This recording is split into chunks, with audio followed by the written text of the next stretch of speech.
जल्दी से आ जाइए। देखिए स्टार्ट करते हैं।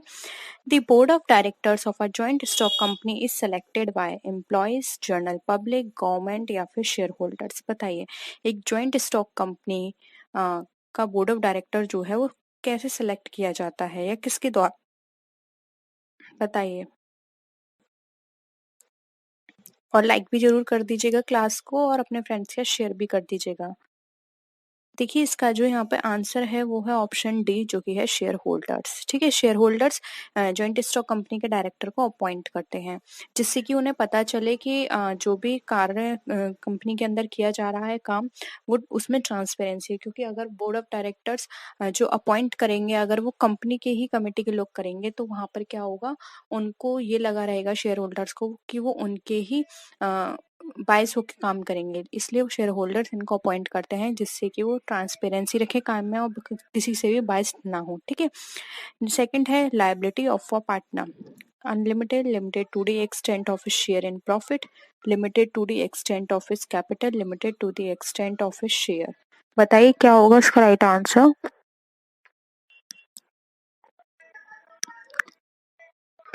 लायबिलिटी ऑफ अ पार्टनर किस तरह की होनी चाहिए?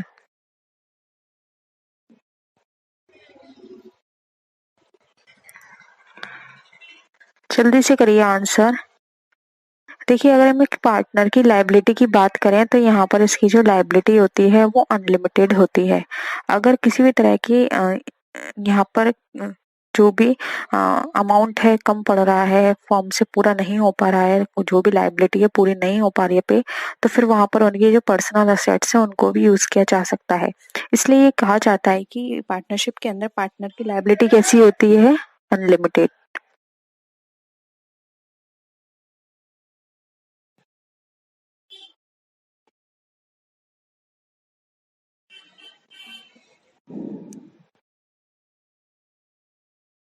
नेक्स्ट है which of the following concept has been propounded by F W. Taylor. Committee organisation, functional organisation, line and staff organisation या फिर लाइन ऑर्गेनाइजेशन। बताइए इसमें से कौन सा कॉन्सेप्ट है जो एफ.डब्ल्यू. टेलर ने दिया था। एग्जाम में ये पूछा गया है क्वेश्चन आपके।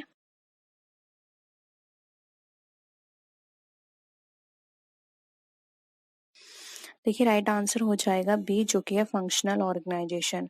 एफ.डब्ल्यू. टेलर ने दिया था ये फंक्शनल ऑर्गेनाइजेशन का कॉन्सेप्ट, जिसमें फंक्शंस के अकॉर्डिंग ऑर्गेनाइजेशंस बनती हैं और उस बेसिस पे काम किया जाता है। ठीक है, नेक्स्ट है SDRS यानी कि स्पेशल ड्राइंग राइट्स क्या है? एक लायबिलिटी है, पेपर गोल्ड है, असेट है या फिर इंटरनेशनल यूनिट ऑफ करेंसी है? बताइए।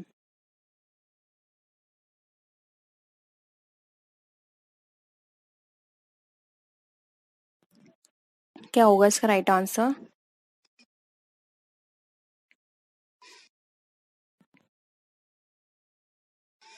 इसका राइट आंसर हो जाएगा बी, ये एक पेपर गोल्ड है। ठीक है, इसको रखा जाता है एज अ डिपॉजिट।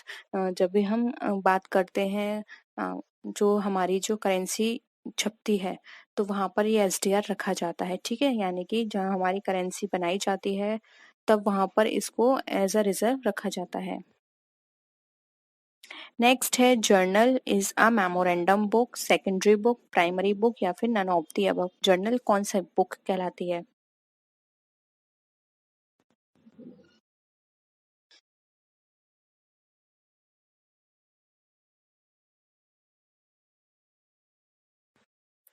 देखिए इसका राइट आंसर है सी, जर्नल जो होती है वो प्राइमरी बुक होती है, क्योंकि जब भी ट्रांजेक्शन्स होते हैं किसी फॉर्म के अंदर तो सबसे पहले जर्नल में रिकॉर्ड किए जाते हैं, उसके बाद फिर उनकी पोस्टिंग होती है लेजर में, फिर ट्रायल बैलेंस में, और फिर ट्रायल बैलेंस से बनता है प्रॉफिट एंड लॉस और बैलेंस शीट। ठीक है, तो ऑप्शन सी यहाँ पे हमारा राइट आंसर है। नेक्स्ट क्वेश्चन है बैंक रिकन्सिलेशन स्टेटमेंट इज। देखिए बैंक रिकन्सिलेशन स्टेटमेंट से क्वेश्चन बहुत आता है और ये सिर्फ 2 से 3 क्वेश्चन है जो कि घुमा घुमा के पूछे जाते हैं। एक है कि बैंक रिकन्सिलेशन स्टेटमेंट कौन प्रिपेयर करता है, इस तरह से क्वेश्चन आता है, लेकिन यहाँ पर ये है ऑप्शन में दे दिया, जैसे कि a part of cash book, a part of passbook, statement prepared by bank या फिर स्टेटमेंट प्रिपेयर्ड बाय कस्टमर। बताइए।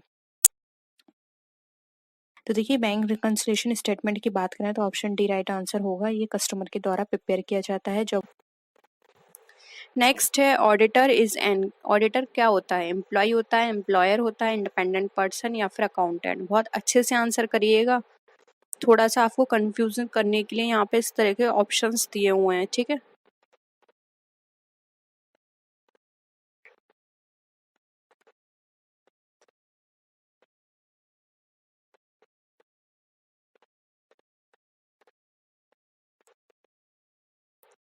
जल्दी से करिए आंसर।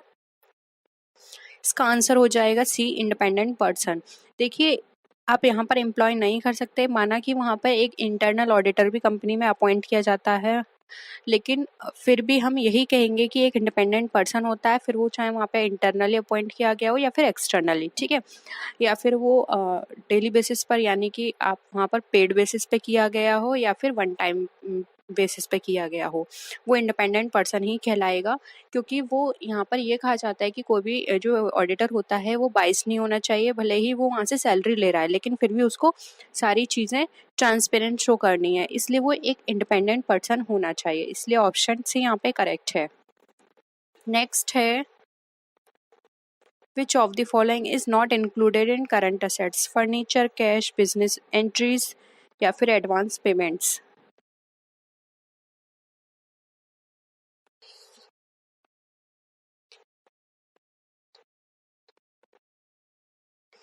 आंसर करिए इसका।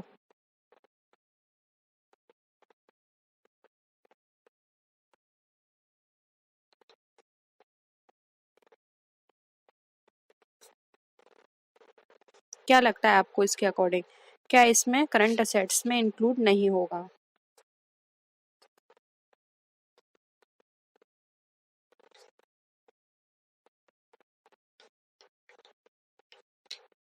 देखिए, फर्नीचर जो है वो फिक्स असेट्स का काम करता है, फिक्स असेट में आता है, क्योंकि ये लॉन्ग टर्म में हमें बेनिफिट प्रोवाइड करेगा, इसलिए यहाँ पर ये फिक्स असेट है, राइट आंसर हो जाएगा, जो कि करंट असेट में इंक्लूड नहीं होगा। नेक्स्ट है, बैंक प्रोवाइड्स हाईएस्ट इंटरेस्ट। अब बैंक हाईएस्ट इंटरेस्ट हमें किस पे देती है? On current account, on saving, on fix account या फिर नन ऑफ दीज?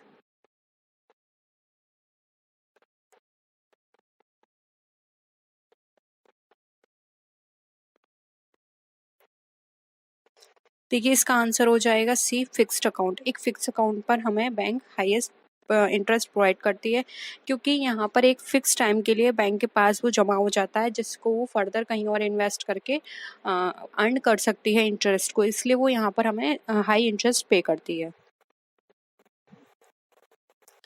नेक्स्ट है, account statement is prepared by seller, buyer, representative या फिर नन ऑफ दीज?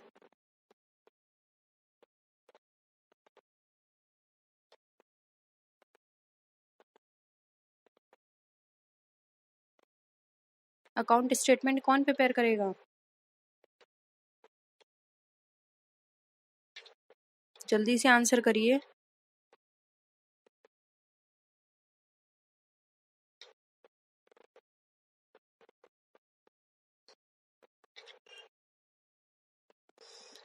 देखिए, यहाँ पर अगर हम बात करें अकाउंट स्टेटमेंट की, तो एक अकाउंट स्टेटमेंट प्रिपेयर किया जाता है सेलर के द्वारा, जिससे वो ये सारी चीज़ें उसमें इंक्लूड करता है कि किस किस टाइम पर उसने कितना अमाउंट सेल किया है, ठीक है। Statement about GDP is correct. अब जीडीपी में के अकॉर्डिंग कौन सा स्टेटमेंट हमारा यहाँ पे करेक्ट होता है?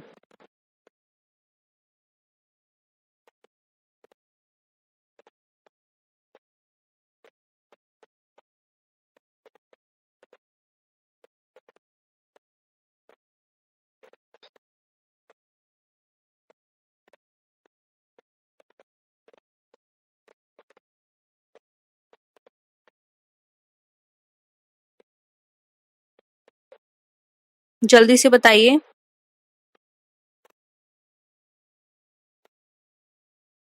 देखिए, एक्स का मतलब यहाँ पे गुड्स से है, एम का मतलब सर्विस से है। देखिए, राइट आंसर हो जाएगा डी। जब जीएनपी में से हम गुड्स एंड सर्विस, जो भी हमारी जो फाइनल गुड्स है और सर्विस है, वो जो उसका जो पूरा यहाँ पर कैलकुलेशन निकल कर आता है, यानी कि जीएनपी में से जितने भी हमने गुड्स यहाँ पर गुड्स की डीलिंग की है और जितनी भी सर्विस है उसको यहाँ पे प्रोड्यूस किया या उसकी डीलिंग की है एक अकाउंटिंग पीरियड में, अकाउंटिंग ईयर में, वो हम दोनों यहाँ पर, इसलिए यहाँ पर जो फाइनल हमारा आउटपुट निकल कर आता है वो हमारा जीडीपी बताया जाता है। तो यहाँ पर इक्वेशन ए भी सही है, और सेकंड इक्वेशन देखें तो normal GDP is the value of GDP at the constant price, ये इक्वेशन भी हमारा सही है, क्योंकि नॉर्मल जीडीपी क्या होती है, वो हमारी बताती है GDP at a constant price पर, ठीक है, यानी कि उसमें कोई भी चेंजेस नहीं है। तो यहाँ पर ऑप्शन बी भी करेक्ट है, इसलिए बोथ ए एंड बी हमारा राइट आंसर हो जाएगा। जीडीपी के अकॉर्डिंग ये दोनों ही स्टेटमेंट सही हैं, ठीक है। अगर आपको जीडीपी से रिलेटेड, जीडीपी आपको नहीं समझ में आ रही है, क्या किस तरह से डीलिंग होती है, किस तरह से कैलकुलेट की जाती है नेशनल इनकम, जीडीपी, जीएनपी, तो प्लीज बता दीजिएगा, हम एक थ्योरी इसके ऊपर कर लेंगे जिससे कि आपको एक बेसिक कॉन्सेप्ट इसका क्लियर हो जाए, ठीक है। Next, which of the following is added to national income while calculating personal income? Transfer payments to individuals, social security contributions, corporate taxes या फिर अनडिस्ट्रीब्यूटेड प्रॉफिट। जल्दी करते हैं, आज 12 क्वेश्चन ही हुए हैं और टाइम हमारा काफी हो चुका है, ठीक है, जल्दी बताइए। देखिए यहाँ पर अगर हम बात करें अपने आंसर्स की, तो यहाँ पर जो हमारा आंसर होगा, जल्दी बताइए फिर मैं बताऊं आपको। ए राइट आंसर हो जाएगा, ट्रांसफर पेमेंट्स टू इंडिविजुअल्स। अब ए क्यों है, देखिए जो इंडिविजुअल इनकम जो होती है उस और जो पर कैपिटा इनकम है, दोनों हमारी सेम है, और ये टोटल जो होता है ये वो हमारी इनकम बताता है जिसमें हमारा एक्चुअली एक इंडिविजुअल या डोमेस्टिक रीजन में किसी पर्सन ने रिसीव की है, यानी कि पर कैपिटा इनकम हम कैसे कैलकुलेट करेंगे, जब हमारी नेट नेशनल प्रोडक्ट जो है उसमें से undistributed profit, social welfare donation, ये हम माइनस कर देंगे, और साथ में अगर इसमें हम transferable income, interest on public loans इसको प्लस कर देंगे, तब हमारी पर कैपिटा इनकम निकल कर आएगी, ठीक है। तो यहाँ पे ट्रांसफर पेमेंट्स टू इंडिविजुअल्स ही हमारा राइट आंसर हो जाएगा। इन शॉर्ट आप इसको ऐसे समझ सकते हैं, पर कैपिटा इनकम वो इनकम होती है जिसमें एक पर्सन अपने सारे खर्चों को निकालने के बाद जो उसके पास बचता है, ठीक है, यानी एक इंडिविजुअल की क्या इनकम है वो। नेक्स्ट है, if marginal utility is zero, total utility is maximised, an additional unit of consumption will decrease total utility, an additional unit of consumption will increase total utility, या फिर बोथ ए एंड बी, बताइए।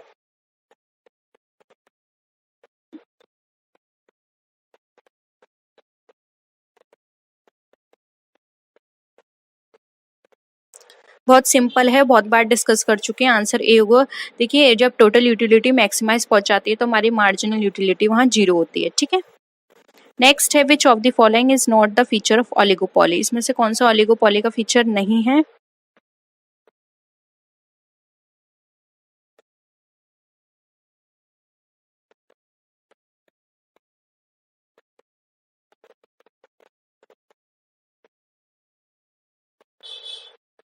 Answer करिए जल्दी।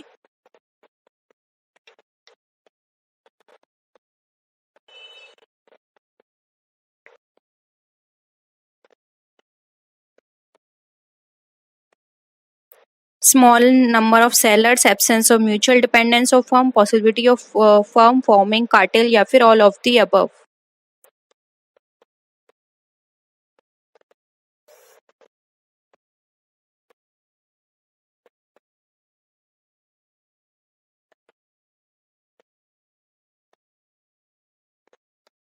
देखिए right answer हो जाएगा यहाँ पर option C, possibility of firm forming cartel, क्योंकि possibility of firm forming cartel ये इसका फीचर नहीं है, जबकि स्मॉल नंबर ऑफ सेलर्स की बात करते हैं, यहाँ पर हम म्यूचुअल डिपेंडेंस की बात करते हैं कि उसका यहाँ पे एब्सेंस है, इसलिए यहाँ पे ऑप्शन सी राइट आंसर होगा, ये ओलिगोपॉली का फीचर नहीं होता है।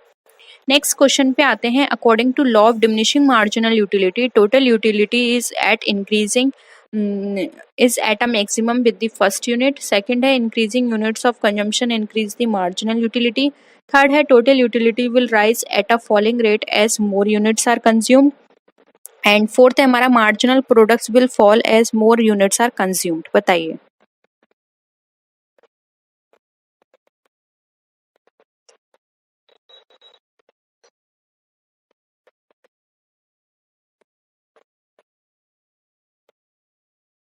देखिए law of diminishing marginal utility जो है वो हमें ये बताता है कि जैसे जैसे हमारा कंजम्पशन इंक्रीज होता है हमारा मार्जिनल यूटिलिटी भी क्या होती है वो भी इंक्रीज हो जाती है। ठीक है, ऑप्शन बी करेक्ट है। नेक्स्ट है which of the following statement related to perfect competition is not correct. First है the price elasticity of demand is infinity, A R is equal to M R, buyers have perfect knowledge of market, firms earn super normal profit in long run. बताइए।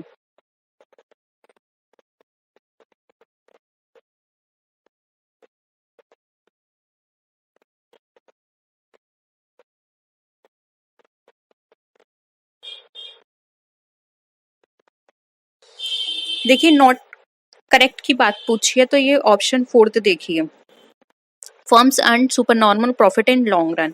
ये बिल्कुल गलत है क्योंकि देखिए perfect competition के अंदर ये इस तरह का मार्केट होता है जहाँ पे नंबर ऑफ सेलर्स क्या होते हैं, नहीं होते, यानी कि नो नंबर ऑफ सेलर्स। इसलिए क्या होती है फर्म यहाँ पर लॉन्ग टर्म में प्रॉफिट, जो लॉन्ग टर्म प्रॉफिट होता है वो रिसीव नहीं कर पाते हैं।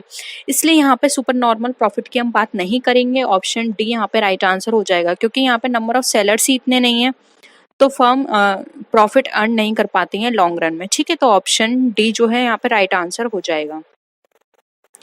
नेक्स्ट है which of the following is a retail banking product. Domestic loan, domestic capital finance, corporate term loans या फिर इंफ्रास्ट्रक्चर फाइनेंस।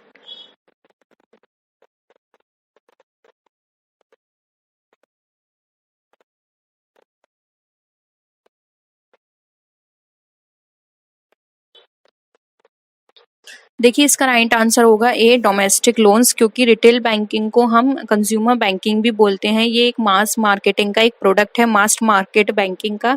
इसके अंदर इंडिविजुअल कस्टमर अपने लोकल ब्रांचेस से लार्ज कॉमर्शियल बैंक्स जो होती हैं उनकी लोकल ब्रांचेस को यूज़ करते हैं, उनकी सर्विस और लेते हैं, जैसे कि checking accounts, mortgage, personal loans, debit credit cards और सर्टिफिकेट ऑफ डिपॉजिट, इस तरह की चीज़ें लेते हैं। इसलिए यहाँ पे डोमेस्टिक लोन्स आ जाएगा। ठीक है, नेक्स्ट है in the field of banking sector what is the full form of ECS. Banking sector के फॉर्म में आपको बतानी है, बताइए।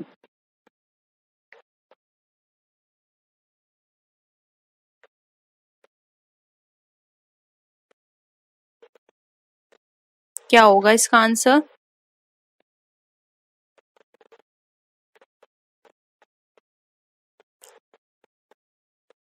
राइट आंसर हो जाएगा डी इलेक्ट्रॉनिक क्लियरिंग सर्विस। ये रिजर्व बैंक प्रोवाइड करती है इस तरह की सर्विस को। फास्टर पेमेंट के रिगार्डिंग है, जो फास्टर पेमेंट की बात हो या कलेक्शन की बात हो, ईसीएस जो है वो पे इंटरेस्ट डिविडेंड्स, मतलब पेमेंट करने के लिए, इंटरेस्ट देने के लिए, डिविडेंड्स के लिए, इस तरह के लिए ज्यादा यूज किया जाता है। ठीक है, नेक्स्ट है value of service to labour is paid, this statement is, किसका है ये स्टेटमेंट? प्रोफेसर जीट, प्रोफेसर मार्शल, प्रोफेसर सेलिगमैन या फिर professor Malthus.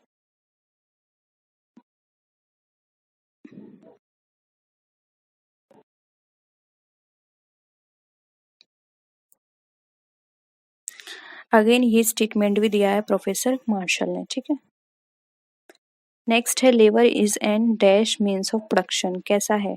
Active, inactive, dynamic या फिर नन ऑफ दिस।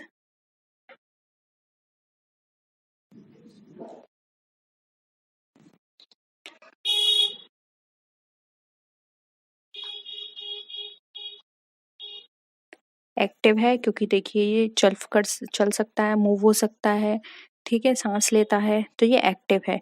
इनएक्टिव क्या हो जाती हैं? लैंड आपके लिए इनएक्टिव है, मशीन आपके लिए इनएक्टिव है। ठीक है, तो यहाँ पर ये क्या हो जाएगा? ए। नेक्स्ट है wages are the reward of which means of production. Wages किसको दी जाती है? लेबर को, रेंट को, बोथ ए एंड बी या फिर none of these.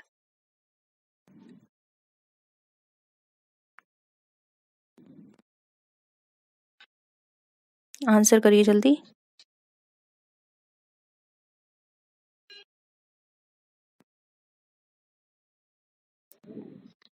Wages provide की जाती है लेबर को, तो ये इसका मीन्स ऑफ प्रोडक्शन है। ठीक है, नेक्स्ट है who of the following is traded in the capital market? Good share, foods, gold.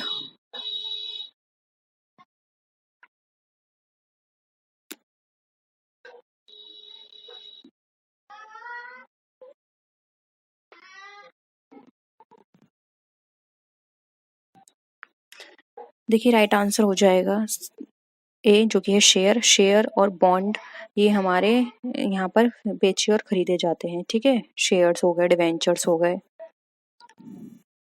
Next है which of the following can be converted into capital market. Capital market में क्या convert कर सकते हैं? Currency in security, securities in currency. बताइए।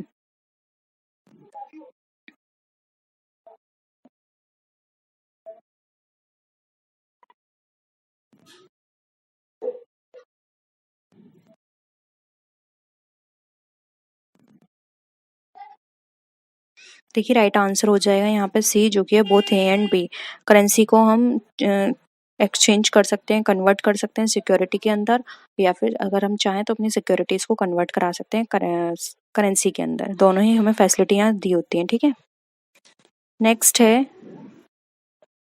Functions of capital market. Flow of capital, arrange capital, transfer of securities, या फिर all of the above.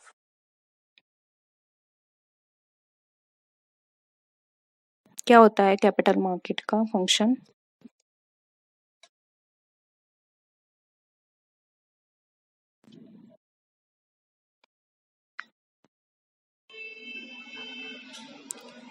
देखिए capital market में हम फ्लो भी कर सकते हैं, कैपिटल का अरेंज भी कर सकते हैं वहां से, क्योंकि कैपिटल क्रिएशन होता है हमारा, और ट्रांसफर ऑफ सिक्योरिटीज भी। इसलिए यहाँ पे ऑप्शन ए, वो डी हमारा राइट आंसर हो जाएगा। नेक्स्ट है related to importance of capital market is. क्या होती है importance? Assistance in industrial development, increase in capital formation, dual role operation, या फिर ऑल ऑफ दी अबव।